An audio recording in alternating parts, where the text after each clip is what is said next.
मध्य प्रदेश के उज्जैन में हाल ही में एक रेप की घटना सामने आई है।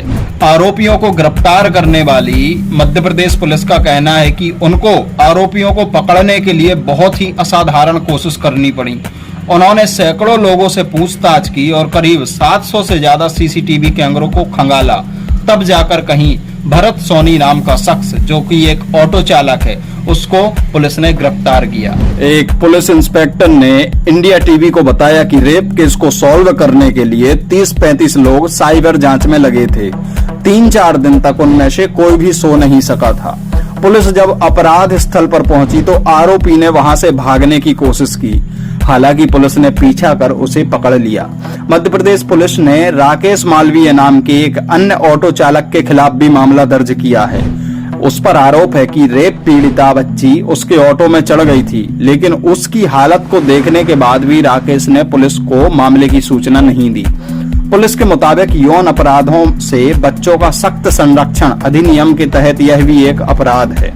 आपको बता दूं कि ऐसी घिनौनी हरकत करने के बाद रेप के आरोपी भरत सोनी के पिता राजू सोनी ने भारत सरकार से मौत की सजा की मांग की है। उन्होंने कहा कि बेटी चाहे मेरी हो चाहे किसी की भी हो, बेटी तो बेटी होती है, और अगर मेरे बेटी ने गलती की है, मेरे बेटे ने ऐसा किया है, दरिंदगी की है, तो उसे निश्चित रूप से भारत सरकार को फांसी की सजा देनी चाहिए।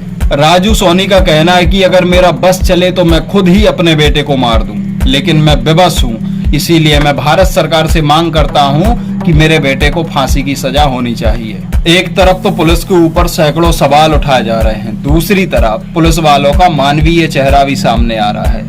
बच्ची को, जो कि पीड़ित है, उसको ब्लड की जरूरत थी, तो 2 पुलिस कर्मियों ने अपना ब्लड डोनेट किया और उसकी जान बचाई। और दूसरी तरफ जो अधिकारी इस केस को सुलझा रहे हैं, वही उस बच्ची को गोद लेने की भी मांग कर रहे हैं कि मुझे इस बच्ची को गोद लेना है। 500 से ज्यादा घरों से होकर गुजरी थी बच्ची। बलात्कार के 2 घंटे बाद वो 500 से ज्यादा घर, ढाबे और एक टोल नाके से होकर गुजरी।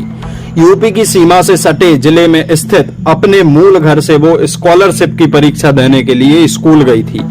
फिर उसके बाद जाने क्या हुआ, वो सिप्रा एक्सप्रेस में बैठकर 700 किलोमीटर दूर उज्जैन पहुंच गई। देर रात उज्जैन में ट्रेन से उतरने के बाद 3 ऑटो में बैठी थी।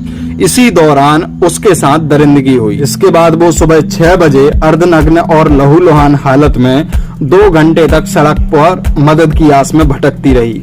जांच में सामने आया कि मासूम उस दौरान 500 से ज्यादा घरों और ढाबों से होकर गुजरी थी। वहीं बीच में एक टोल नाका भी पड़ा था। इंस्पेक्टर अजय वर्मा के मुताबिक साइबर सेल के 30-35 लोगों को भी काम पर लगाया था, जो कि 3-4 दिन से कोई भी नहीं सोया था। घटना स्थल से जब आरोपी को ले जा रहे थे तब उसने भागने की भी कोशिश की, लेकिन तभी वो सीमेंटेड रोड से टकरा गया और घायल होकर गिर गया। अब आरोपी के खिलाफ हिरासत से भागने का भी मामला दर्ज होगा।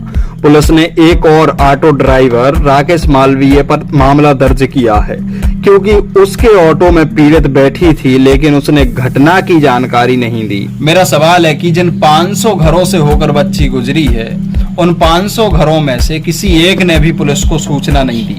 क्या उन पर भी कोई कार्रवाई की जाएगी? क्योंकि पॉक्सो एक्ट की धारा 21 साफ कहती है कि जो इस तरह के मामलों को छिपाता है या पुलिस को सूचित नहीं करता है, तो फिर उसे 6 महीने या 1 वर्ष तक का कारावास या जुर्माना या फिर दोनों से दंडित किया जाएगा।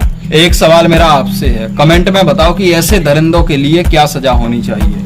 मेरे हिसाब से तो उनको तड़पा कर सजा देनी चाहिए और उनका लाइव टेलीकास्ट टीवी पर दिखाना चाहिए, ताकि और जो दरिंदे हैं या आगे चल के जो फ्यूचर में दरिंदे बनेंगे, उनकी रूह कांप जाए। वो ऐसा करने से पहले 100 बार सोचें। चलो इस वीडियो को फटाक से शेयर कर दो, ताकि लोगों को पता चल सके ऐसे दरिंदों के बारे में। जय हिंद, वंदे मातरम।